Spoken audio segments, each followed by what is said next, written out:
Hey, this is Soma79 with a special announcement. My new Mega Mix is up. My MF Doom Mega Mix, Oxidation Moonsday, is now available. Go to www.soma79.com/doom to check it out. It's a 30-minute mix that I did of MF Doom raps over my own beats. I really enjoy it. I hope you really enjoy it. So check it out. Tell a friend. Peace.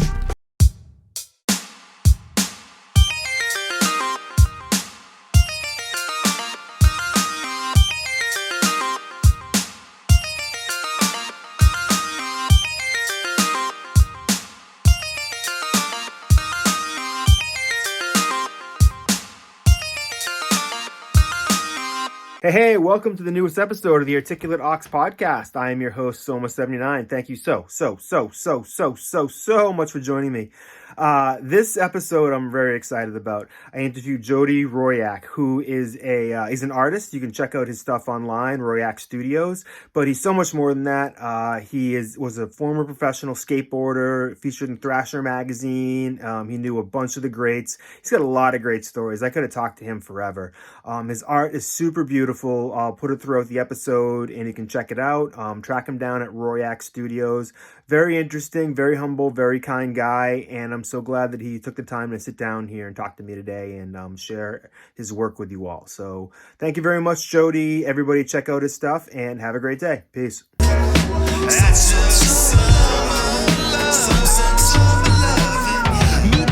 Wings clips, quick to flip manuscripts, cause her man went from damaged kid to damn he's rich, but she still can't stand the way he manages to never put nickels in the can for the cancer kids. Plus he cheats at cornhole and brags that he won, so she lost interest like porno after she comes. My DM started jingling, baby, as it was done. 2 seconds later I can hear the snapping of her gums. She calls me half Dodge Challenger, half Lip Gallagher. Hey, welcome to the newest episode of the Articulate Ox podcast. I am your host, Soma79. Thank you for joining me. My guest today is artistic craftsman, Jodie Royak. How you doing today, Jodie? I'm good. How are you?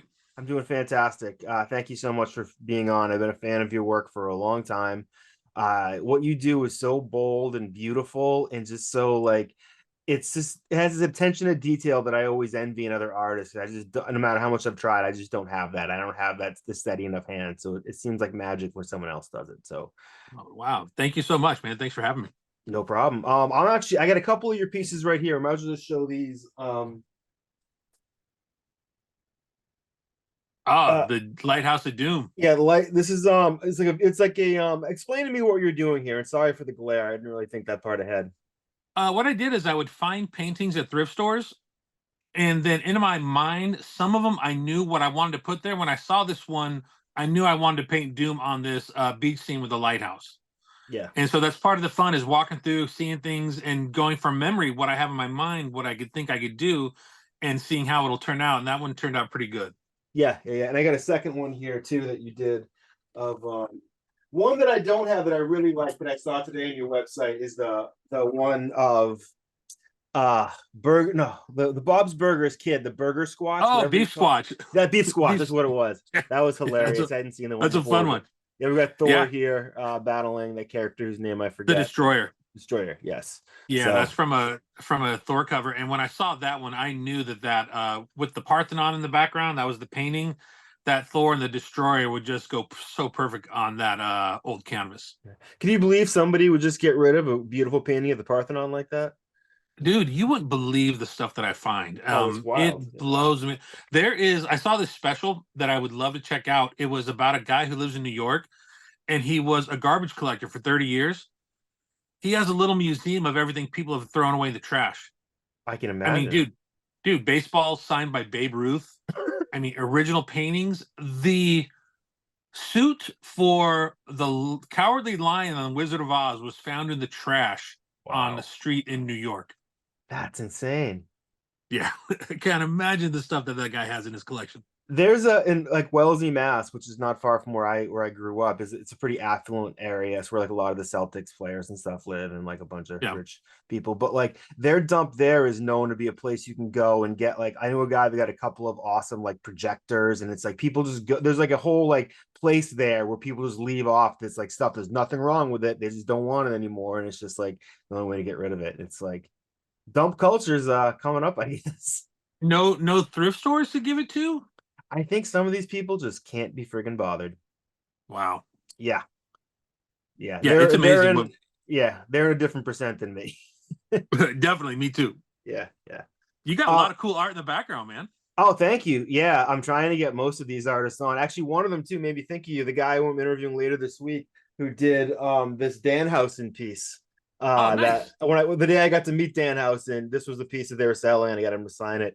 And that was one of the ways I came across you. Is I'm a big fan of Danhausen, this professional wrestler who's just taken on a life of his own, just because his own. Yeah. Like, and I remember I was watching one of his unboxing videos, and he opened up one of your prints, and I was like, "There, yeah," and he gave you a shout out. Yeah. Um, Very what's cool, man. have you done any pieces for with him or? We have some stuff we've been talking about some things. I was blown away. I mean, the messages I get from people and the response that my artwork has created blows me away. Like, he wrote me and he wanted to order a piece. And I'm like, wait, what? Really? And so I mean, I've gotten to know him. When I saw him at Comic-Con, he saw me and he goes, "Hey." I'm like, "Hey, what's up, man?" Oh my god, he's the And best. He's an example of somebody who really like has just found something a really cool niche, and it's awesome. Like he can do so yeah, much oh, cool stuff with it, and he just he seems like the is nicest guy. he's so nice in person. I mean, he does his thing. He's very well marketing himself, but in person, oh my gosh, what a wonderful human, man. So I was Yeah, so stoked to meet him. that's awesome. How long did it take? I know you're a full-time artist now. How long was that process of happening? A lot of people, watching Forever. this It are, took yeah, what to forever. say, like it is a process. The biggest thing of it though is I think the dedication to it is I wasn't trying to be full time. Well, I mean, I wanted to, but I wasn't putting in the effort. Mhm. And one thing I talk to most people about artwork, and I say the word work is part of it because it's a lot of work, And what's nice now is the benefit of social media is you can get your art seen in front of so many more people. Yeah. And to totally take a thing from Gary Vee is like it all comes down to attention. You want attention. You want people to see your work.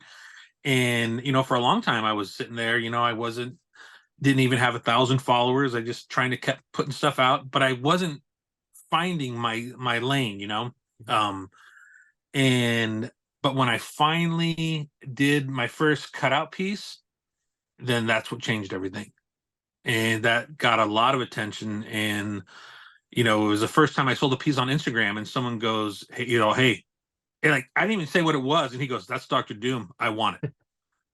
And I was Yeah, like, "Whoa!" And I mean, and now he's become a very good friend of mine. that's awesome.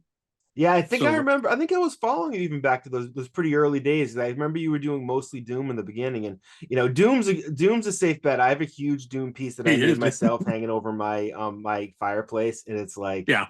he's one of those wells that there seems to be almost no, it'll never go dry. People always want Doom stuff. They always want Wu-Tang stuff. It's like Spider-Man stuff like that. And Danhausen to Yeah, that degree.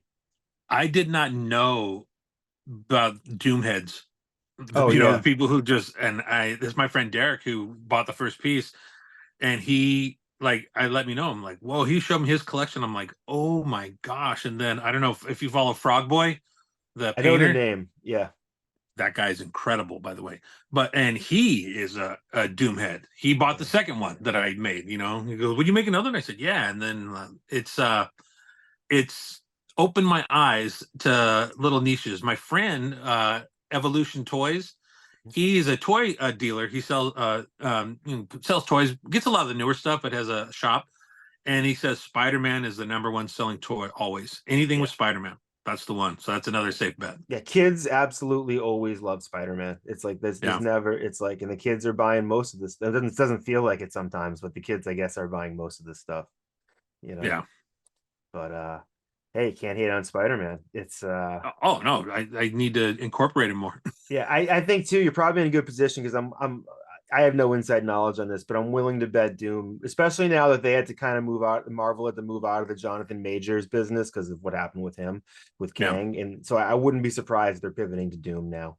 and I that's just gonna, hope they do it right. That's all I yeah. hope is they do it I right. know. Have you been following the films? Because I haven't watched Loki. I watched a little bit of Loki. I No, think Echo is premiering tonight. I I just fell kind of fell off. off. Me too. I It just enjoyed the Marvels, but like it was forgettable after it left. I was like, it didn't give me the. If that was like the fifth movie they put out, I would have been the best movie I've ever seen. But now that it's the 105th, it's like the bloom is unfortunately a little off. No matter how many edibles I take, the bloom's a little bit off the rose. the last one I saw was the Black Panther 2, Wakanda Forever. Yeah, that was And good. then yeah, it was good. And but then after that, I'm just like I didn't watch the Loki. I didn't watch any of the series. I think I did watch the Falcon and the Winter Soldier.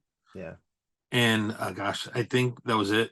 Then I'm like, I'm interested. You know what's a fun one to watch, and that's not really the time of the season, but they made a one-off of Werewolf by Night, and it's kind Oh, of just I like did watch yeah, that. that was excellent. Yeah, Dude, when Man Thing showed up, he's like one of my favorite I know. characters. I Yeah, was like, oh, and yeah, the one that too, was. the Guardians Christmas special in Guardians 3, I was in tears before the credits rolled in the beginning. It was I like, have and not I watched that. it's a really excellent movie. It's Okay, I'll like have to check that one out. it's but yeah, it got me right in everywhere. Like it was, but that was like that. But that's what I grew to love out of the Marvel movies. I mean, I grew up on Marvel. I'm guessing you did as well.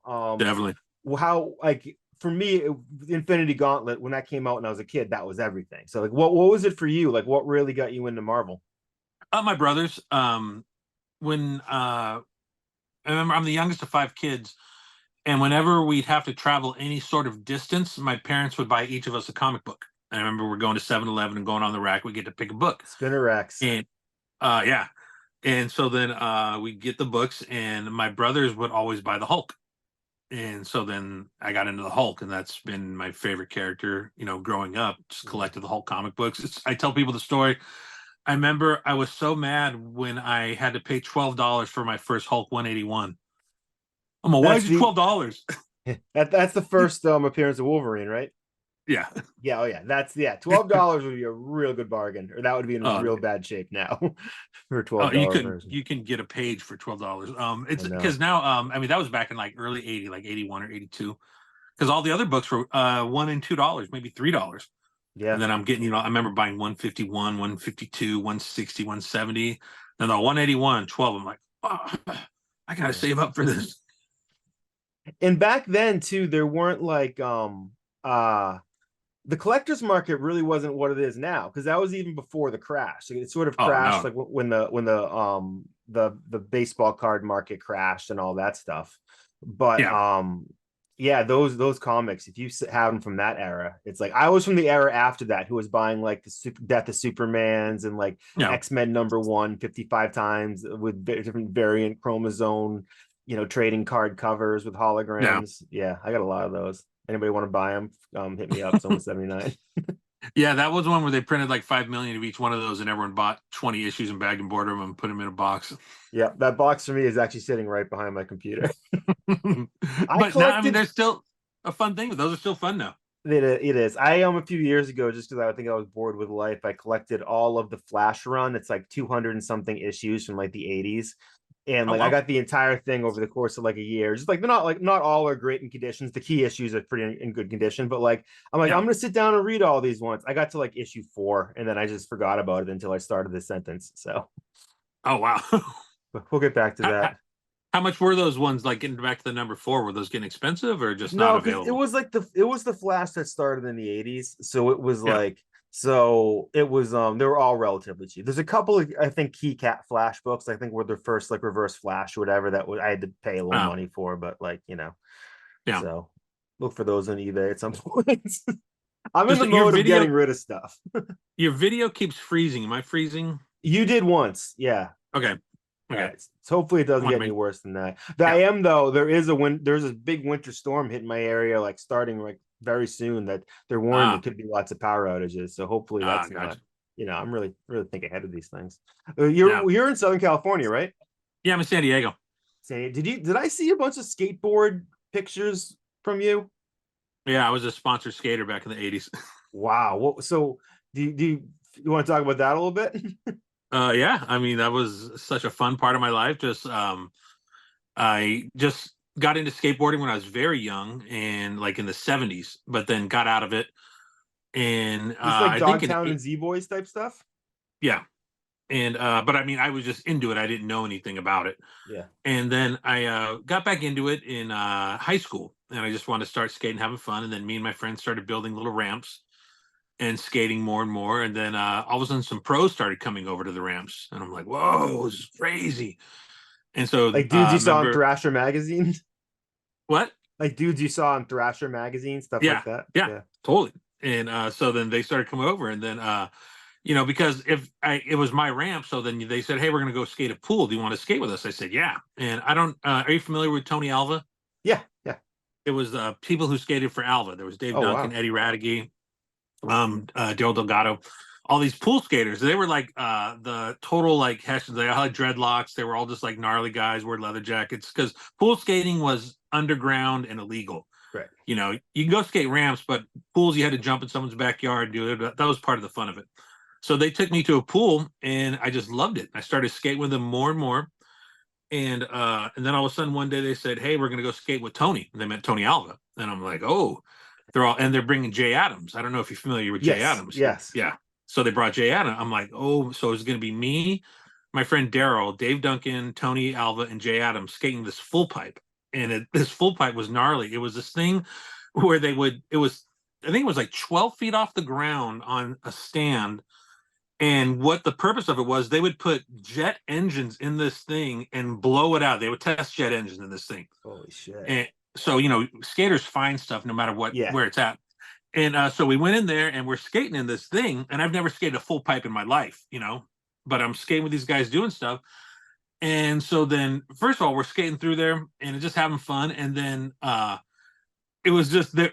It was a weird complex. There was all this just weird stuff around there, these big tall things and whatever. So you're skating for a while, you get bored. So me and Jay Adams, first time I ever met him, we go walking around, we find this big thing. It's probably 8 foot off the ground, an I-beam that stretches across 20 feet.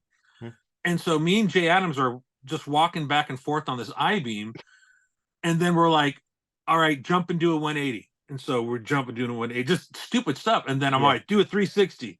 And I think about them all. Here I am with one of the most legendary skaters, just doing the most stupid stuff and having a good time. And so that was amazing. And then we go back to skating, and as we're skating there, and I was having a lot of fun. And Tony Alva tells me, he goes, "Dude, how long have you been riding this full pipe?" I'm all, "This is my first time in a full pipe ever." And he looks at Dave Duncan, he goes, "Give this kid some boards." So I was like, "What?" So then, that's how it all started. So then, then I got to skate with everybody. The guys that I like Jay Adams was my friend, Tony Alva's my friend. All the guys that I saw in the magazines, like Christian Asoy invited me to his 21st birthday party. It was, when I was like I think I was 18, me and my friend went and stayed with Christian Asoy up in LA, and Christian was 19. So I was 18. We were, underage, and we go into Hollywood. He walks up to the front of a line to a club, a bar, with 2 skateboards, just hands of skateboards to the bouncers, and they're all, "Come on in, boys." He didn't get carded or nothing. It was just crazy time.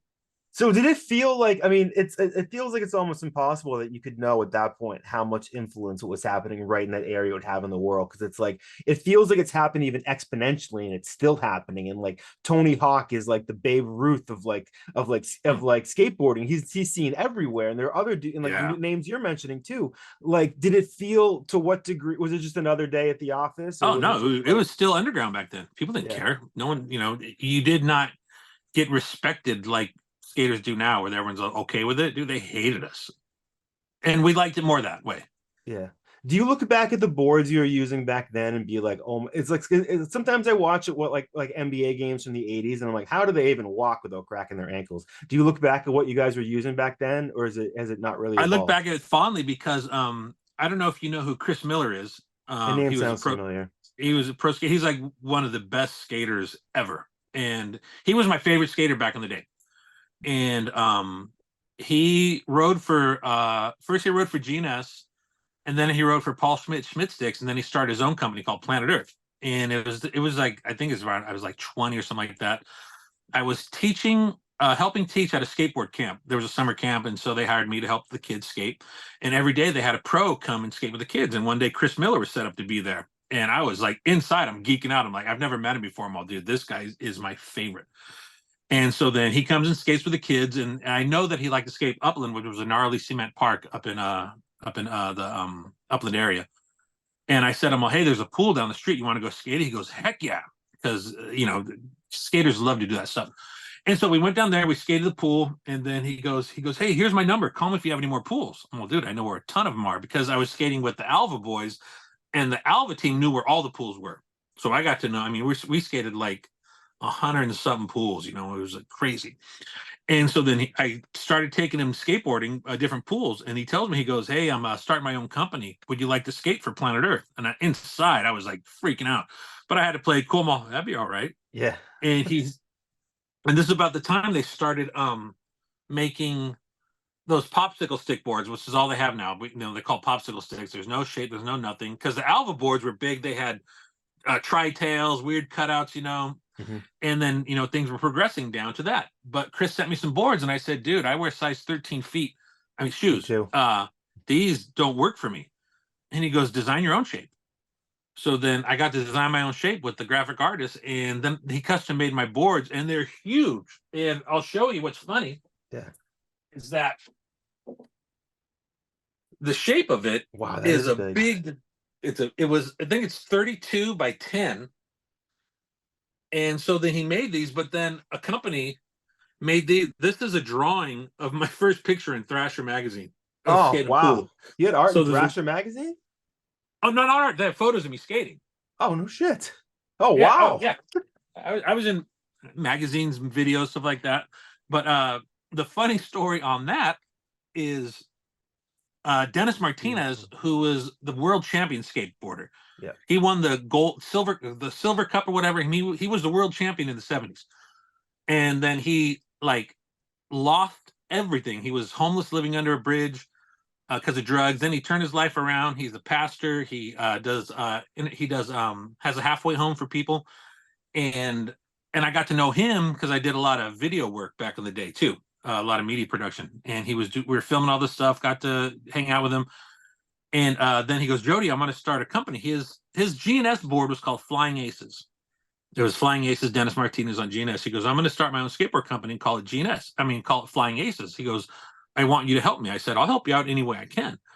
And he said, he goes, "Yeah, let's give you a board." I said, I don't deserve a board with my name on it, but I said, "I'll do one about pools." That's that board on it. It says empty pools because I didn't want to have one, a Jodie Royak one. I didn't want to do that.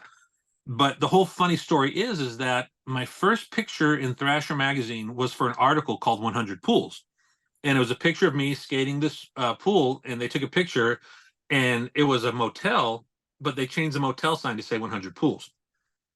So anyway, I think I was 19 years old. For my 21st birthday, there was a guy named Guff. Guff designed all the boards for Alva in the 80s. He did all the artwork. And he skated with us. So he drew a birthday card for me of this picture. He drew this and gave me a birthday card. And I kept it the whole time. Awesome. And so when we were trying to figure it out, and Dennis said, "What do you want to do for the board graphic?" I said, "Well, let's do this graphic, and we'll call it Empty Pools because it's from the 100 Pools thing." And the cool thing about it is that it's an old school shape artwork done by the Alva artist from the 80s and something that's currently out now. So it's this cool whole retro thing that all falls together in one place. So is that a one of one right there? Oh, no, this one's special. It's zebra wood. It's a special laminate. I still have about maybe 10 of these boards. Wow, those are beautiful. Yeah, they're fun. How long? So when you would find a pool back then, how long did you usually be able to use it for? Because you'd think that if you weren't supposed to be in there, people would catch on pretty fast. Yeah, sometimes an hour, and sometimes it'd go for weeks. It was what we call permission pools. You find people with a backyard with an empty pool, and you talk to them, say, "Hey, we just want to skate," and we'll say, "We'll give you $5. We'll give you $10 if we could skate." Yeah. And every situation is different, but mostly. Maybe you get one or two good sessions in a pool, and then there are standard ones that we were able to skate all the time, which was very nice. But yeah, you'd find one, and then you get in there, and then it's gone. Yeah, I imagine it's like you think they disappear a lot. The pools must be disappear faster than they appear because it's Oh like yeah. it's a lot easier to get kicked out of a pool than it is for somebody to buy a pool, and Yeah, then not use it. the neighbors weren't happy when they hear all this commotion going in That's the what I would backyard. think too. Yeah, because a Yeah, lot of those areas are pretty packed together in Southern California. yeah. It's like wow, that's pretty wild. Oh yeah, So I've had guns pulled on me. yeah, All I can kinds of stuff. imagine that some of that stuff. I'm sure, like I've seen Fletch, and I know it was pretty seedy back around those days in the '80s. What Oh any yeah. good stories you want to share? Is that all stuff you don't want to? Like I said, like the one we were in this one, it is up in LA, and I remember we got in this pool and it was super slippery. And so then I had hard wheels on my board, so I was going to switch up my wheels really fast to some softer ones. And we're getting there ready to go. People are taking runs already. Then all of a sudden, everyone just gets up and starts running. And I'm watching them, and I see that, and I look up this way, and there's a guy with a gun right in my face. And Oh so I'm my like, yeah! god! I'm like, oh my gosh! And then been a funny one was we knew this one pool, and this had to be like 90 or 91, and me and my friend Matt went to go empty out the rainwater because after it rained, so if you got to drain it always. And so you have a bucket, and then what you do is you have a big gulp cup. When you get to the end, you just use a big gulp cup to scoop up little things to fill the bucket. So I'm down at the bottom. I'm doing the final scoops, and I hear this, "Come out of the pool." I look up, and there's my friend getting cuffed by the cops. He's cuffed, Oh, thrown against the wall. I'm like, oh. So the cop comes up. He goes, "You boys are breaking the law." And he cuffs me, throws me against the wall, just being really rough. I'm not saying a word. I'm just, all right. yeah. He goes, "Where's your ID?" Well, it's in my back pocket. So he pulls out my ID, looks at my ID. He's looking at it. He goes, "Royak, Jodie Royak. You were the water boy for my high school football team, weren't you?" I'm all, "Yes, I was." Then he let us off. Oh my god. My brother played I had football. a very similar story that I actually don't want to share.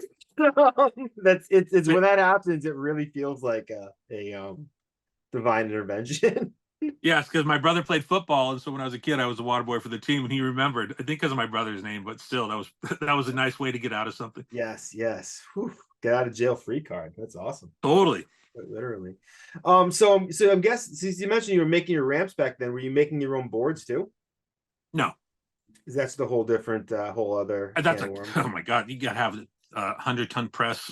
I mean, Oh, I've been to the factories. I've looked into it. And it's no way you can do it. I mean, you it's just cut not out a all board. like Marty McFly in the '50s and Back to the Future.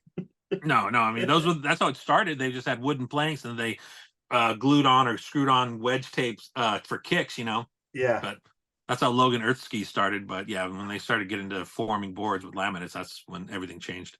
I'm one of those people who I have to fall down no matter what I'm doing. I have to fall down so many times in order to get good at something. And when I cracked my tailbone dropping it on a ramp, that was the last time I decided I wanted to fall on a skateboard. I was like 21. I was So you, already probably too old. so you were leaning back. I you know what I didn't it was too long ago that I didn't have tape to review. But Yeah. my other friend that I went with, he had to get knee surgery after that day. Oh, So yeah, we were both doing well. yeah. I have video of me breaking my wrist Oof. skating around. Yeah, that was a good one. Yeah.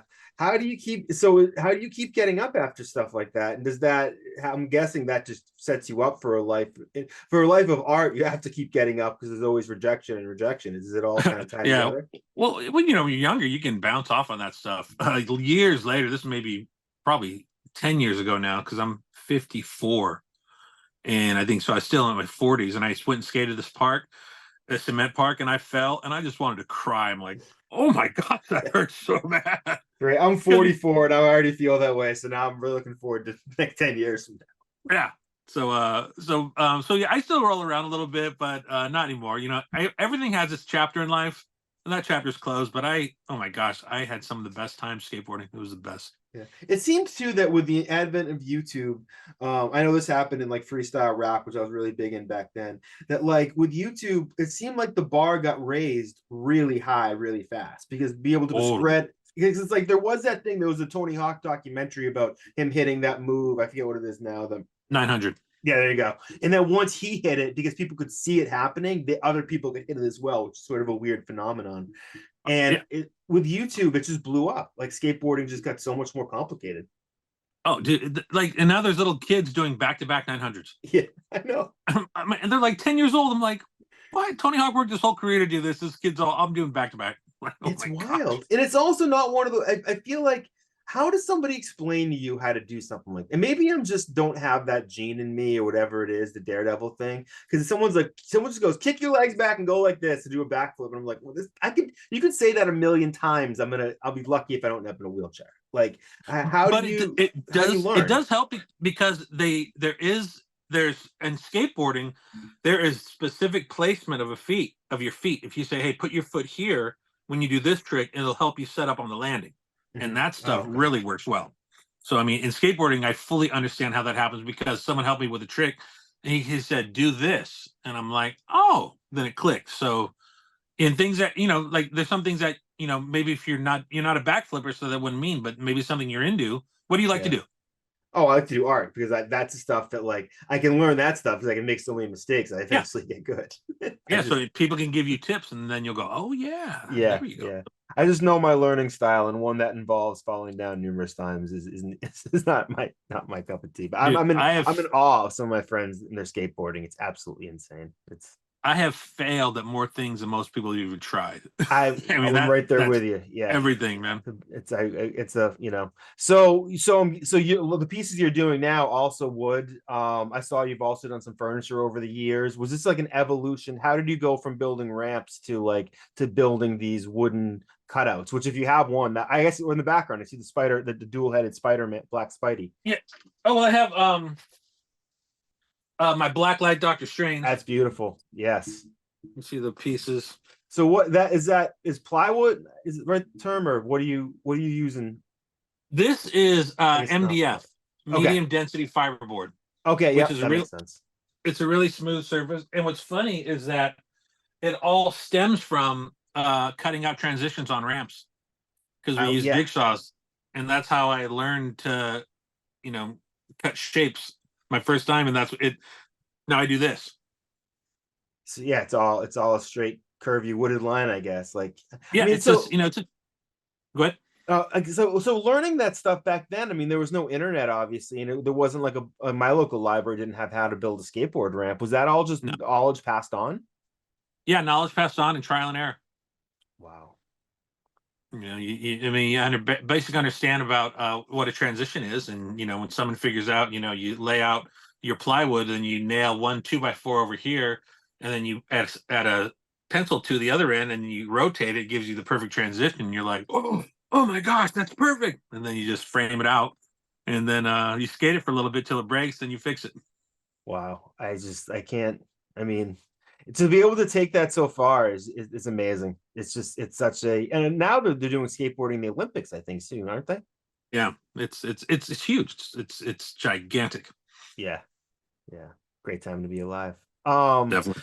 So in terms of your art, do you do mostly Marvel stuff? Do you have you're not really a DC guy? Yeah, I've liked Marvel my whole life and only read a few DC things. I've done a few DC pieces. I've done Batman, Darkseid, and Clayface. But also a lot of my stuff is orders, and a lot of people don't order from the DC universe. Yeah, I've always been more of a Marvel fan. I've always related to the characters that have the flaws, and they're the flawed characters of Marvel more than like the god characters of DC, yeah, yeah. I think my but I favorite think that DC characters like Batgirl and Flash, but yeah, I was gonna say I think that's why Batman is so loved though because he's not a god-like character, yeah, and he's just someone who's determined. just a rich guy with a drinking problem and probably too many concussions. Yeah. Do you remember what your favorite you mentioned Hulk before, but did you keep up over the years with Marvel? Or I mean, I was one of those fans who went in and out. I mean, this whole periods I didn't read, but then when I did read, I was super into it. Is it something you've kept up with? Or No, I did not keep up with any of the current stuff. I honestly probably I haven't picked up a new comic book in 20 years just because I didn't like when they started doing computer art. oh yeah, I it was didn't, really rough around that period too. That some of that stuff is really janky looking in hindsight.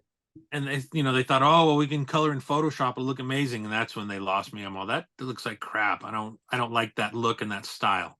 Yeah.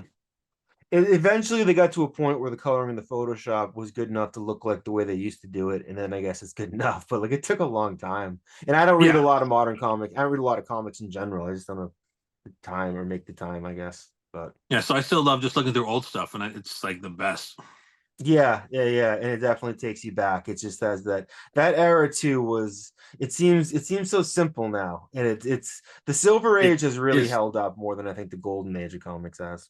I definitely agree with that. And like I love like looking back at Jack Kirby stuff, I just fall in love with it more and more.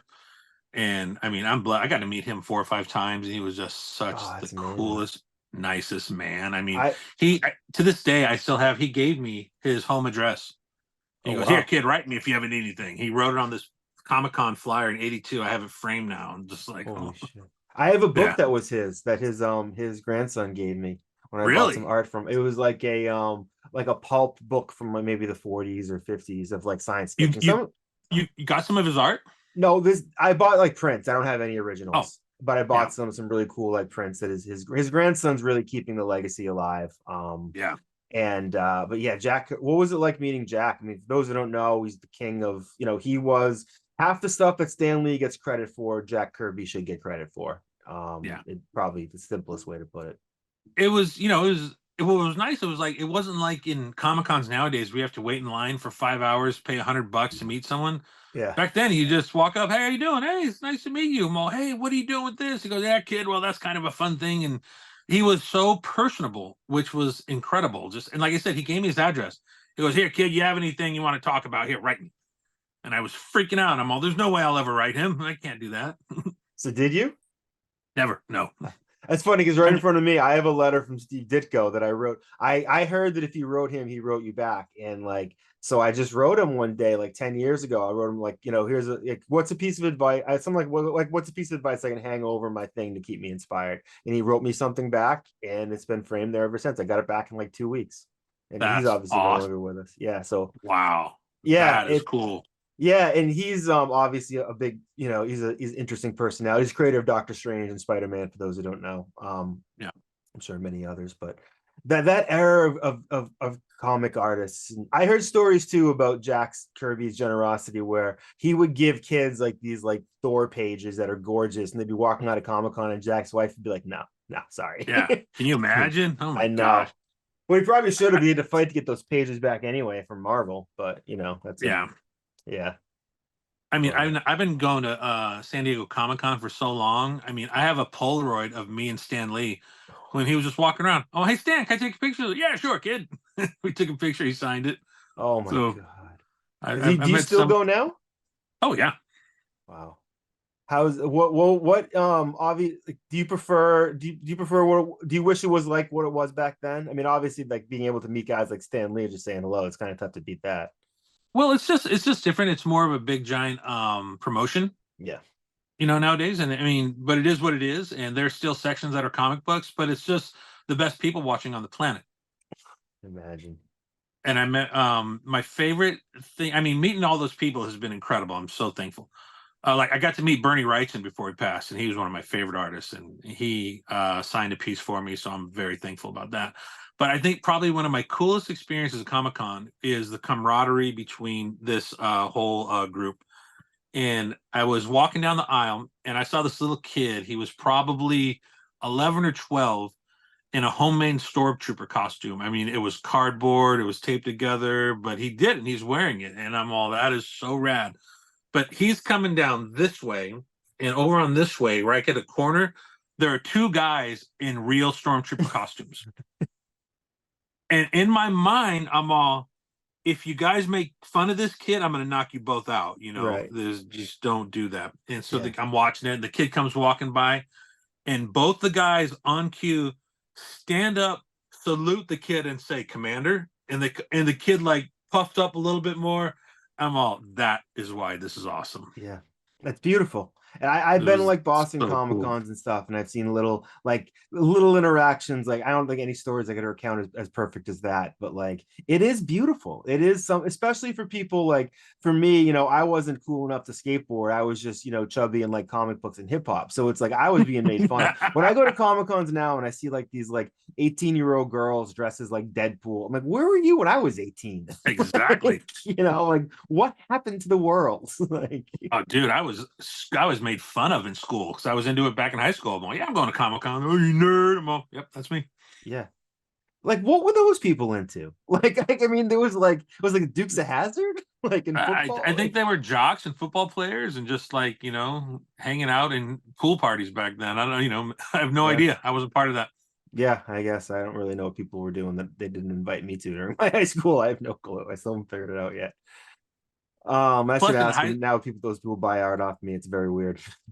Yeah, plus in high school I was 5 feet tall, weighed 100 pounds. I was like tiny. Wow. I was like 250 and like 6 foot, but like I think I felt smaller than that.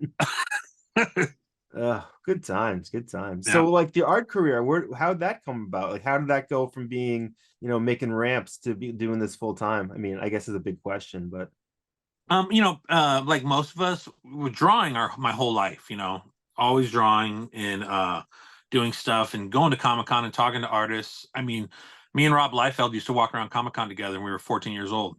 wow. And and I mean, I have drawings from him from back then, and when he was going around trying to do stuff, and he really pursued it, and I didn't pursue it as much, but I was always drawing and just doing different things. And I got into skateboarding, and that wasn't, I did that heavily for maybe like 7, 8 years, just skating every day.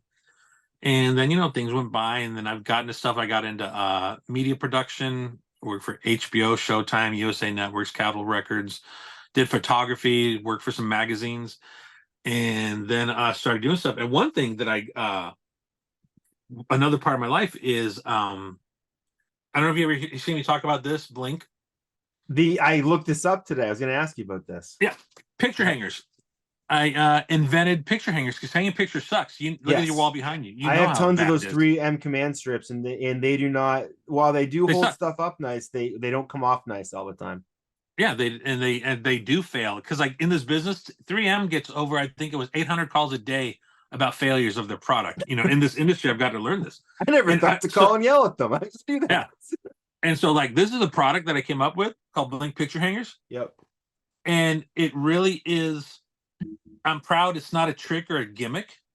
It's a better way to hang pictures. My tagline is "We take the anger out of hanger." It's great. And I did something. So if you wanted to say something, if you go to blinkhangers.net, it's not com, but blinkhangers.net, and if you put in the code SOMA, Mhm. you'll get 25% off your order. Excellent. I'll put that in the description and stuff too. Yeah. Thank you very much. And it's just so that's another thing. It's like everything though about me involves creativity. That's what I love about it. Is like all my stuff that's brought me to where I'm at now has been a creative process. And like we are creative people. And to be able to do this full time, and it's just I'm blessed beyond anything I deserve. And I'm so thankful for the love and support I get. It blows me away. Do you remember the moment when you realized it was going to become full time, or like when like a turning point where you're like, this is really going to be it? Yeah, when I didn't have time to do anything else. That's nice. Yeah, when I'm like, oh yeah, I got this, I got this, and it snowballed. I remember last year I had to cut off orders for Christmas in October Wow. just because like there was so much stuff coming in. I'm just like, I can't. I'm sorry, but I if you want to get it by Christmas, I can't do it. And then Yeah. people go, no, I don't care afterwards. So Yeah, yeah. What is the general like turnaround time? I mean, I'm assuming that, like how long does it take you to make one of the cutout pieces? all depends if they're Oh yeah, because flat, if some they're of them layered. you did the one of which one of the not like one of the I can't think of the name of them, like the Guardians of the Galaxy, the Eternity. Eternals. Eternity, that's Eternity. what it is. I kept thinking that, but I didn't say it. Yeah, that was beautiful. That one took forever. I can imagine. Yeah. That one, I've made 2 of those. And after I did the first one, I said, I'll never make another one. And then someone goes, I want one. And I told him what it would cost. And he goes, okay, I'm all, all right. It's funny you mentioned that. So if you see behind me this Gambit piece that I made, this Oh yeah, is it's 3 feet by 3 feet, and it's all decoupage. So there's a real pack of playing texture. cards or a couple of them. And then Oh, I rad, actually yeah, I actually cut up little pieces of Gambit comics, like his colors, and then I made the whole thing of him out of little cutouts. And it took me like dude. 60 hours.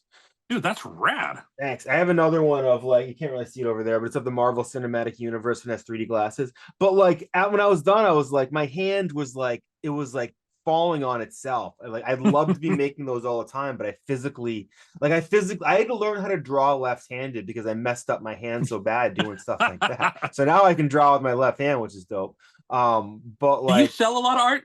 you know what, I used to, and then I just said, fuck it, I don't want to anymore. And like, cause I have a really, my career is cool. I love my job. I have a regular day-to-day job that I love, and I work from home. And it's like, for me to move into trying to do it full time, it would be a big roll of the dice for me. And I just don't want to Yeah, take it. yeah. And I just enjoy doing it and sharing it with people. And I give a lot of it away. And I don't take commissions anymore because it just was kind of like I would end up drawing too many people's like dead dogs and dead cats. That's what I got all the time. It's kind of I can be a I little would say no to that. empathy. I'm like, Yeah, no, no, no. it's like so a little so I just kind of I just do my music and I do whatever I want to do and take it from there. But Hey, that's if you can do what you want to do, that's the best. yeah, yeah. If my career ever disappeared, I might take a real shot at it. But it's like I got to buy a really cool drum machine this week that I was super, super, super excited about. So it's like, that makes Nice. me That's um awesome, man. yeah, I'm pretty pumped. It's just it's weird like being at that point in the life where I still have my action figures from when I was a kid like on the wall of my office. And some days I look at those and I'm like, is it a good thing or a bad thing that like my tub toy that was like a Flash action figure from '84 is still with me? And I just haven't come That's a up to great thing. I appreciate that. I know, I do. I love old toys, man. I have my old Shogun Warriors from the 70s and Ooh. Micronauts and stuff like that. Wow. So I'm guessing you didn't have the parents throwing stuff away that a lot of people No, did. because You held whereas on to too your many stuff? kids and stuff had to last. Yeah, yeah. So do you have you were the I youngest, you lost the said, right? audio on you right now. Oh no. Is it hopefully coming back? Can you hear me? Everything's frozen. Oh no. Okay, there you are. Now I Oh hear you. good. Okay, cool. Um, did you said you're the youngest of five? Yes, So you were the last one in line, so hopefully you got to be the one to keep that stuff. exactly. That's awesome. What Yeah, I got so much stuff, too much almost. Yeah, it's tough to know what to do with that stuff because I have all the Atari 2600 games from back in the Oh, day. so good. Yeah, and then like I started looking some of those up on eBay. I'm like, who is paying these prices? And then you're like, this is a real part of my childhood, but I'm like, someone will pay $40 for this little cartridge and I'll never play again. It's like it's so Yeah, tempting. You're just like, yeah. Nostalgia has a very, a very expensive price tag. right. And I remember laughing when I was a kid about my grandmother who used to buy all these Hummel figurines that she thought was going to be Yeah, worth like, and I was just like, eventually, I wonder if I think we're all banking. Everybody who's buys stuff to sell it later, like, is all banking on the popularity of these characters like staying popular forever. And it's like, hmm I mean, I think eventually, when we're 90, there may not be the kids with a disposable income who care about Spider-Man as much anymore, or like, I don't know. We'll see. It'll be interesting to yeah. see how You it have no goes. idea what the future is going to hold, but it's now. But vintage stuff is very popular, man. It Like is. it's crazy. It is. It really is. So, and it's funny too. I think you were assuming around the time where the comics you were collecting did increase in value. I was at the time where the market sort of crashed. But it's funny to see how people saved the wrong stuff from my generation. They saved their baseball cards and their comics. They got like you see like even old video games are worth a lot. Like a friend of mine Yeah, found like an old unopened John Madden football game from the '90s. Looks it up. It was worth several $1,000s, and it's like no one thought like everybody knew they were supposed to save something, but they saved the wrong shit. yeah, totally. But, And yep, that's why there's value because no one saved it. You yep, know, yep. and that's why because there's like those that X-Men one that Jim Lee did. Yeah, There's 10 million of those things. You I know. know. And I still hear every once in a while my friends who don't like keep up with the stuff, but kept like their old comics. Like, all right, I'm gonna go down to the comic store and cash in, and I'm like, yeah, let me know how that goes. Like, Yeah, so they like give they're you. gonna you're like, I have this Todd McFarlane Spider-Man #1, like, platinum edition, and be like, yeah, Yeah. put it in the fire, the rest of them. They get offered like a quarter a book nowadays. Yeah, I know. It's wild. I don't Every time I walk by a comic book store, I don't understand how they stay in business. Like, I start just doing the math of how much the average transaction must be, how few people I see in there when I'm in there. And I feel like they all must be fronts for something. I don't get how any of it works, but But people still buy books today. What is a comic book now? Like $4 or $5? I haven't it's bought a new expensive, book. yeah. I mean, but people still buy a lot of books. I mean, they wouldn't be making it if people weren't buying them. Yeah, that's true. And it's like, the thing is, if Marvel could get rid of the comics, they probably would, because that's probably the biggest pain in the ass of their entire business model, is keeping these comics going, these tight production schedules, and these finicky fans. And like, I'm sure if they could only make movies, I mean, they must make so much more money from the movies and the merchandise than they do from the comics. Doesn't seem like they're making money lately. I know that Marvel's one that really took a hammering, but like, it's the I think people underestimate just how much the strike had to do with how totally, because I didn't even know that movie was coming till it came out, but that Yeah, doesn't mean the next one won't flop. I don't even know what the next one is. yeah, I don't either. It's Yeah, there is something where you kind of get burned out at a certain point where you just can't keep track of, like, we're sort of we're all like basically monkeys, advanced monkeys, who are designed to remember like 80 people in a village. Like, that's all our brains can handle. And at a certain point, the Marvel universe gets too big and I can't remember everybody in their village, and I'm just like, all right, well, you just guys do whatever you want. I'm gonna go chill in my own hut. Yeah, But I think they're just trying to put out too much stuff, and you can't put out the good quality every time. You have to right. take time to put together something that's good instead of just pumping things out. Or even if it is good quality, it's hard to appreciate it when there's that much of it. And it's like I think there could be something good to some of these movies, but people don't even go back and look at them a second time anymore. They're just disposable. They're just like, Yeah, it's like whatever. But these like disposable things that are $100 million. when I was a kid, I was just talking about this over the holiday season. When I was a kid, we would find out when the Rudolph and all the Santa Claus Christmas specials were going to come on TV, and we would plan everything around that. It was Yeah. like Friday night, Rudolph is on 7 o'clock. We are here, And they showed it like once. yeah, and now there's like everything is on demand. You can watch anything you want, and it's not even appealing anymore Yeah. because there's nothing special about it. And like you said, it's just too much, and just like there's something need to be limited and to make you appreciate it. I think, especially at the cultural moment right now, I think people are finally hitting that moment where you realize that even people who you would think are super successful, they're not getting traction anymore. There's too much of everything. And it's like, I always Yeah, point to like the Kendrick Lamar album that people waited years and years and years for, that finally came out last year, and people loved it for 5 minutes and nobody talks about it. I'm sure some people are still, but it's like, yeah. even these things we're really excited about, we just, nothing's worth anything anymore. It's like, that's Because what people have they have no attention span. right, right.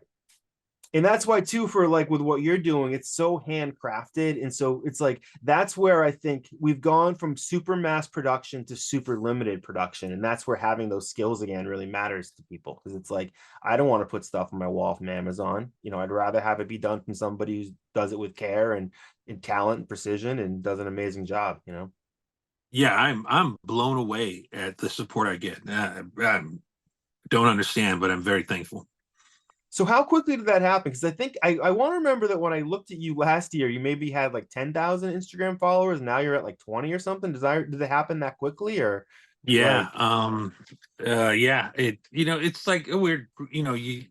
Everyone on Instagram, they want to get to that 1,000 first one. yeah, yeah, That's yeah. going to show something. I got I'm 1,000, I'm and just short of 3,000 right now. I'm at like 5 shorts. If anyone wants to jump on, I could use a little help, but never mind. Go. yeah, get up there, get up there. And the next thing is like like your first 1,000 probably took a long time, It right? did, yeah. Yeah, so you get the first 1,000, then you get your second, and your work coming up on your third, and then it's five. Oh, can I Yeah. get to five? And I don't remember. I think I was even around 2 when I did that first Doom that Wow. got connected, and then it exploded. And then I remember I did an MF Doom piece, and that went viral. That might have That been where I found you, because I'm a huge MF Zoom fan. then yeah, and that thing, I think the video got over 1.5 million views on Instagram, and Wow. that gained me like 5,000 followers. So It does was that nuts. did that like how did that change your day to day when something like that happens? Where like is your inbox just flooded and you're just like, how do I respond to this? Or is it all great? It Or do you it was, you know what? It wasn't flooded. You would think that you get a lot, but I mean, there was a lot of response from that, but it wasn't thousands. You know, yeah. maybe other people get that. I got 20, 30, and I got a lot of orders. But I mean, it takes a lot of eyes on something for people to want to buy it. And what was cool is Yes, excellent point. Czarface wrote me, and he so, Esoteric? yeah, My man, yeah, I got a song with him on my new album. That really, dude's like the Pope of out here. Everybody loves that dude. Yeah. I yeah, have a and song with him and Cool Keith and my man Aztec, four dude, of us. congrats, that's rad. Yeah, yeah. Drinking Yeah, songs for I children songs. I'm doing a video for it. I might ask your advice on this. I'm actually building sets out of wood for it. I'm doing like a Muppet style oh slash rad. digital animation video of like Esoteric and Cool Keith and all them for the thing. So that's Yeah, hopefully be done midsummer. But yeah, it was cool because he was at San Diego Comic Con, and I saw he was going to be there. So I'm gonna, I've been talking to the guy forever, nicest guy and in the so world. yeah, and so we are waiting in line. I'm just waiting in line to go up there and everything. And then I'm standing there, and he goes, "I know this guy." I'm like, "What?" He goes, "What's up, man?" I'm like, "Hey, how are you?" Dude, that's one thing weird. I get recognized places. That's Yeah, weird. it's a weird feeling, isn't it? That is a trip. Like people, oh, dude, I follow you. I'm like, what? Oh, wow, thank you. That's Yeah. it. Yeah, That happened a little bit to me in my old small town. And I used to do like beer labels and people would ask me to sign them. And I was just like, this is that's bizarre. awesome. It's such a weird feeling where you're just like, Yeah, okay. And I think actually, what was funny? Once it happened a few times, the brewery that I would do it for, and this is a shout out to them, they're not even around anymore, but it's Ground Effect Brewing, but they would see me on a date in there and they would send people over with the beer cans oh, asking them for and I was like to make heck me look yeah, good. I was like, that's awesome. yeah, so shout out to them that unfortunately they're no longer here, but I guess they gave out too many of my signed cans, but Yeah, I guess so. yeah. um so what were you already doing this full time when that happened? No, that really, I was doing it a lot. I was still doing a bunch of different things, and but I think maybe around that time is when it just started, or maybe it was a little before. I don't remember exactly, but it's been a couple years now. We're just going full time, Yeah. Wow. And and it's I wasn't. It wasn't. I was trying to do that, but it happened, and I'm thankful. yeah, yeah. And that's a testament to someone who actually enjoys doing what they do, because that only happens if you enjoy doing what you do. Yeah, And it's everybody wants to buy from somebody who has passion for it, and it's beautiful where you're just like, oh, this is my full-time job, because it probably went from being like 10% of your life to 20% to 30% to 50%, like, oh, this is like all of a sudden that's awesome. Must have been a yeah. great thing. So I Yeah, tell people. I mean, I get a lot of messages now from people saying, "Hey, how do you do this? What do you do?" And I tell people, "Oh, well, don't follow trends. yeah, It's not going to happen because that's going to change tomorrow. If it's going to happen, it's going to happen because you found your passion, you found your lane, and then it's going to happen."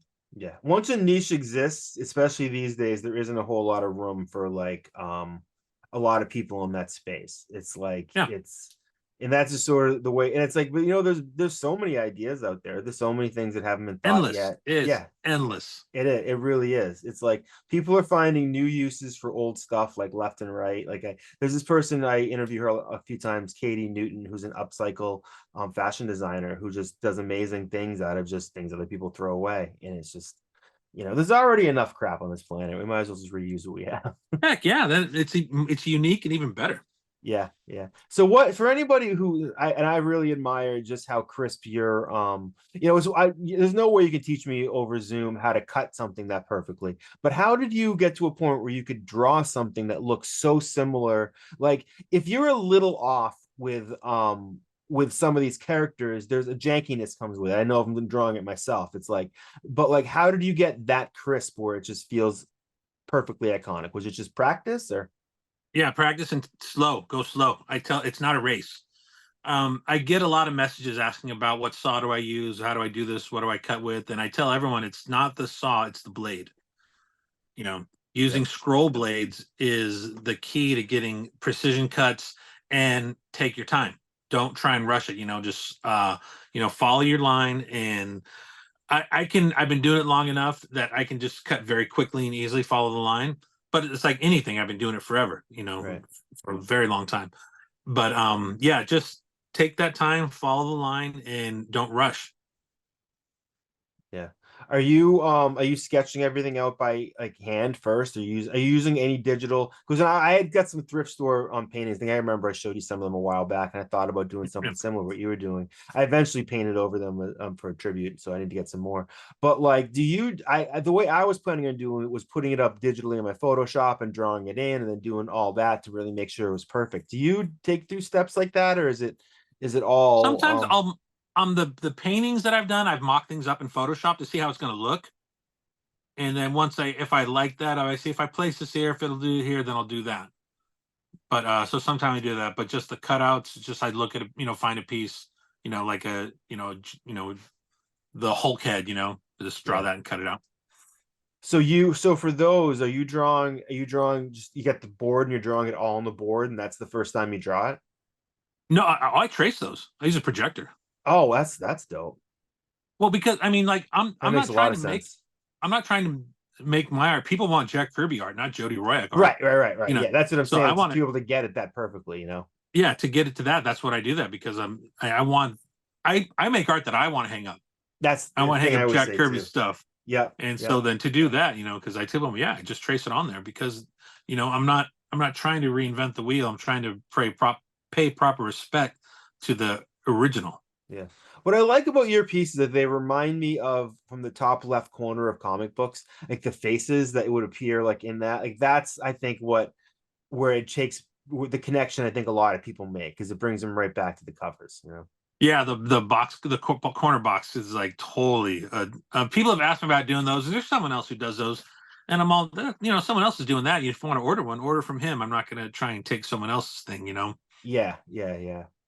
That's so dope. So anything exciting that you're working on now that you got in the works? Well, it's cool. Like last year, I retired all the pieces I was doing, like the Hulks and the Spider-Mans. Those designs, I wanted to stop them all. It's not, those aren't going to go forever. So I have Yeah. some a new Hulk design that I chose, a new Spider-Man. I'm doing my first Captain America, which is like stupid. Ooh, Why I have never done I that. love Cap. Yeah, and I'm I getting a did a Cap tattoo in a Cyclops. couple months. I'm getting a Oh, Captain nice. America holding. I have a Wu-Tang tattoo that's empty. I'm getting Captain America holding Thor's hammer in the middle of it. Oh, rad. Yeah, but I'm getting like yellow and black colors, so it's like Wu-Tang. Yeah, totally. So I'm excited. But yeah, so I did a Cyclops for Ooh. someone for Christmas, and that came out really cool. So that was fun. Did you how did you do I the beam? Did you like do you have I the did beam I coming did out? just it's acrylic, and then doing that because it was a rush for Christmas. Yeah, Now, if I did another one, I put LEDs behind it so it would glow. That's the that would be idea. so cool. I have an idea for another one that I'm going to start incorporating lights. Like some people, what's funny is like a lot of people like to send me links of other people doing the same kind of stuff, cutouts and stuff like that. Yeah. And some people they like to put LED lights just behind it and have it glow. I'm not a fan of that. But if there's a reason for a light, I'm going to do it. And there's one piece coming out that I'm pretty excited about that I'm going to put a light in that's going to be it works for it. I can't wait to see it. So that's so yeah, I got some fun stuff planned out. So I'm very excited about that. That's awesome. So, Yeah. well, that's so dope. I mean, anything else you want to plug while we're here? Any other No. wisdom you want to drop or? Um I just like I said for artists, it is not a race, man, for everything, Put in the Exactly. time. It's artwork. The work in artwork is the work. And it's work. You're not gonna you have the biggest platform on the planet now for everyone to see your work. It is so easy to get it out there, but you got to do that. So I tell art, show your work, go to shows, support other artists, buy art, dude. It like the first time someone bought something from me blew my mind, and Me it too. changed. So I mean, I tell people if you can do it, order some. Find someone on Instagram who's just starting, buy a piece from them, dude. You don't know what you can do for their gosh, I don't know what we're looking for. But Yeah, for that's their the confidence mindset. and right. Do you Yeah, remember? they're So confident. what is the story of the first time you sold a piece of art? Um, gosh, I think the first art piece I sold was a painting back in the '90s, and it was for a salon. And this lady I saw feel like I can something. picture it already. No, it was super abstract. It was like a black and white checkered abstract background of a cartoon of a woman washing someone's hair, but in like odd, weird black light colors. That But the sounds one dope. before that though is the funny part that and it was weird. The first piece I ever made that was interested, I cut out this huge thing out of plywood, and it was a big circle. I was cutting out, and it was probably a 4 foot diameter, but then I had like these two weird angels, cherubs on it, statues that I found at a thrift store, and then I had an iron cross that I made out of molten lead in the middle. There's all this weird stuff. Dope. And my friend said, he goes, "Can I hang that up in this club for a little bit?" I said, "Yeah, that's fine." And so I'm sitting there, and I never thought about selling art. I just make stuff, and I still just make stuff to this day. I still would. Yeah. And so when we're at the club and people are liking it, he goes, "Oh, Jody, this is Mr. Johnson. He wants to know about the piece." I'm like, "Oh, what'd you like to know?" He goes, "How much?" And honestly, I'm all, Like, much how much what? time did it take? Like, how much? And he goes, "No, how much to buy it?" And dude, I was so not ready for that. I'm all, "Nothing's for sale," and I walked away. Yeah, it was so weird, and I didn't do anything. And I'm like, "Gosh, that's stupid." And here's the funny thing about that is I didn't want to sell anything for a while. And a friend of mine, he goes, "You're a dick." I'm all, "How am I a dick?" He goes, "Dude, people want to spend their hard-earned money on a piece they want to hang in their house forever, Yeah. and you're denying them. That's a dick move." I'm like, "Wow, total dick." And so that changed my mind. So when people buy stuff, oh, dude, I mean, I used to want to hold on to everything. I Yeah. love having the thought of someone enjoying my time. It's because artwork is your time. That Yeah. this is, you're buying their time hanging on your wall, which Yeah. is so valuable. It's time and soul. It's a mix of Yeah. the two. Yep. And so, but you get to have that and enjoy it, and people do that with my stuff. I'm like, Yeah. "Well, I definitely, wow." there was a phase where like I was like, I don't want to get rid of some of this stuff. Then eventually once Yeah. it's gone, you're happy that it's like being Oh, well loved somewhere. it's way better. I love it. I'm First so piece I thankful. ever sold, I used to take old IKEA furniture that I was getting rid of, like like bookcases or whatever, and I would do pieces on that because I didn't want to just Yeah. throw in a dumpster. And I did Yeah. one in less than probably 15 minutes, and my girlfriend at the time sold it to a coworker for like $275. And I was just like, oh, this is interesting. And then that didn't Heck happen yeah, again dude. for a long time, but I was just like, it's that easy and it's that hard. Oh Like, yeah. you know. Yep. It was a bit It's of a false possible. sincerity. Yeah. It's So, possible. yeah. Unfortunately, that lady has since passed on. I just found out about. So, too That bad. sucks. And yeah, and the painting is probably in a trash can somewhere. It's like, Or it maybe is someone funny to got it and repainted it. yeah, I know that is kind of funny to think how like when you paint over something, as I did it the other day. I did have to when I did a painting for my girlfriend. Unfortunately, her cat passed away, and like as I said, that's what I don't do. That's the last painting. The only painting I did last year was of a cat that passed away. It's like, yeah, I always do have to check to make sure. All right, who is this person? Is this isn't some sort of a of a famous piece of art that somehow snuck through? Like, do you ever have those? Do you always check before you go over one of those Yeah, thrift I store? totally check, and I found some that are cool that I found this one bullfighter one. So I totally kept that. It's just an awesome one. But one of the most amazing things that I found is I love going to swap meets, or you guys call them flea markets. Yep. And I found this suitcase, and I opened up, and it was full of pinup pencil drawings, Wow. and probably like 200 pieces. And it was and I looked it up, and I'm all, "How much?" And he goes, "I'm all, how much for the drawings?" He goes, "$20." I'm all, "A piece?" He goes, "No, for the whole case." I'm like, "Oh my Like gosh." original drawings? Yeah, original Were they drawings. haunted? Like, yeah, like But no, that's it's just incredible. And then I looked it up. It was a famous artist named Willis. It was a woman who drew him, and her name was Willis Smith. She's known for oil wow. paintings, and she was an advertising artist back in the East Coast. And it's one of my favorite things on the planet. I just have all these original drawings from the 40s and 50s that are just It's wild insane. what people will just get rid of for like nothing. It's like Yeah, I mean, because I have like thousands of my drawings here, and someday when whatever happens to me, it's like it'll be interesting to see where they go, like the yeah, museum or the dumpster. It could yeah. be either. $20 for all of them. Yeah, or like when the asteroid comes, it'll be floating around space if it I guess if the entire shit doesn't burn Yeah, up, which it possibly going will. on forever. I know. It is weird that we do I am getting more comfortable with the idea that these things aren't going to last forever. That there is something about these current times where it does really feel like, well, we're here and now, and who knows how long this is all going to last for. That wasn't something that I felt 20 or 30 years ago, but it's definitely something I feel now, and it makes me a little easier to give things up, to give away and share things. I'm very, very happy to see things go. Yeah. Yeah. You get to a certain point in your life too, where it's like, I didn't get my first tattoo till I was, I think, 37 or 38. And I remember when I was a kid, they were like, do you want this for the rest of your life? And now it's like, if I want this for half of my life, and I'm like, and I've already proved to other people I can do things. It's like, no one's going to judge me by this decision. So, it's now I got a bunch of them, But Are you familiar with Frank Miller's Ronin series? I've seen like the covers and stuff. And I know what it looks like. Wait a minute, is that the Ronin of Hawkeye? No. Frank Miller's Ronin with it was a DC run about a samurai. I can picture the covers, but I don't know this. I know Frank's work, but I don't know that one. My whole back is a tattoo of a panel of one of those in that book. Oh, really? And I met Frank. He's a wild card.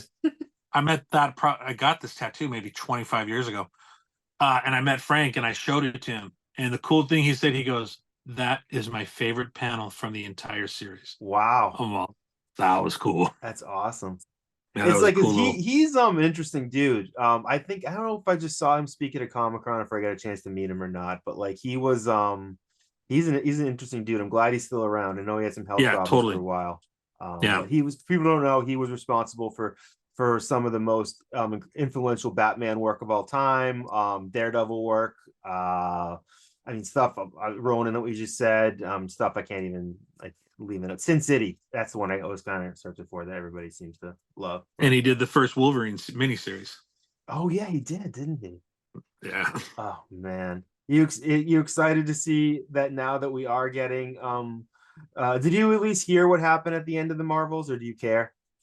I didn't hear. Wait, was it Beast? Is that what? Yeah, it was my man, the guy that I'm a huge fan of, Fraser himself, Kelsey Grammer, lending his voice back to the Beast. So now it's like we're at least open to the idea that all those X-Men are on the table. But obviously, it wasn't him. Was it a CGI character? It was CGI. Yeah. Oh, okay. Because I guess it came together really, really fast, and it was CGI. But look, it looked good. I mean, it looked better than I would say Colossus did in the Deadpool movie, which I think that didn't look good, but it was like that was played for jokes, But yeah, I don't know. Hopefully, we're gonna get some new Wolverine news soon, and I don't know. Hopefully, that stuff might get me back in the theaters. So yeah, definitely. I'll go see Deadpool. Yeah, me too. Yeah. I'm pretty excited about that actually. So, come a long way since Green Lantern. Heck, oh gosh. I remember someone I went to film school with was a producer in that movie, and I remember, and they admitted it. Well, this is before it came out on Facebook. They were posting about it, and I'm like, I like Ryan Reynolds and I like Green Lantern, but something seems off about this. And then when it came out, they were already talking sequel on Facebook before like it even came out. I'm like, that's usually not a good sign. And, definitely. So cool, man. Well, it's been a pleasure talking to you, and I'm gonna have your social media stuff and all that on this the whole time, and I'll mention and the thing too about the hangers, 20% off Blink hangers. With the code with the keyword Soma. Yep, check those out. So, all right, it's been a pleasure, man. Thank you so much. A pleasure too. Right. Some motherfucking dub in there. You feel me? You riding today? You riding this? We got Soma. We got pills. We got honest. What up? Yeah, we got everything we need, man. I'm not gonna say I'm a licensed, but let's just say I'm a professional. You feel me? Come on, let's go to some nice sunny days. Hey, you know summer's coming when folks start getting shot and smoked on city blocks for low with any guap. Same shit, yeah, my first full gray hair. One more felony, I might have my first full gray beard. It's way weird. Feel like that was only yesterday. I'ma slowly blow like parolees, the homies guesstimate. When I blow, don't blow me like you know me, no hit the exit stage. Left of the tackle spray, redirecting your steps this way. It flows, shit progressing, got the steel with the vested. Even in the summertime, I will Smith and Wesson.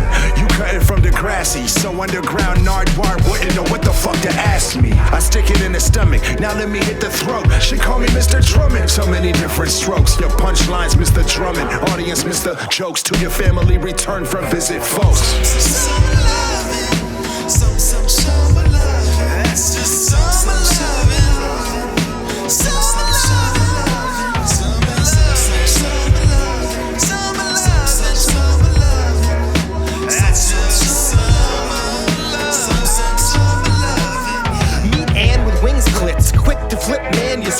cause her man went from damaged kid to damn he's rich. But she still can't stand the way he manages to never put nickels in the can for the cancer kids. Plus he cheats at cornhole and brags that he won, so she lost interest like porno after she comes. My DM started jingling, baby, as it was done. 2 seconds later I can hear the snapping of her gums. She calls me half Dodge Challenger, half Lip Gallagher. I'm happy that I luckily sat next to her in algebra. I tried to hold her down, but I just couldn't balance her between the million meetings that I keep in my calendar. Plus odds aren't too sloppy that I know why my cell is blowing up, probably, but I should check just as well. Call the cops, see if I can get a hold and tell if that's copyrights yell raising hell inside the holding cell.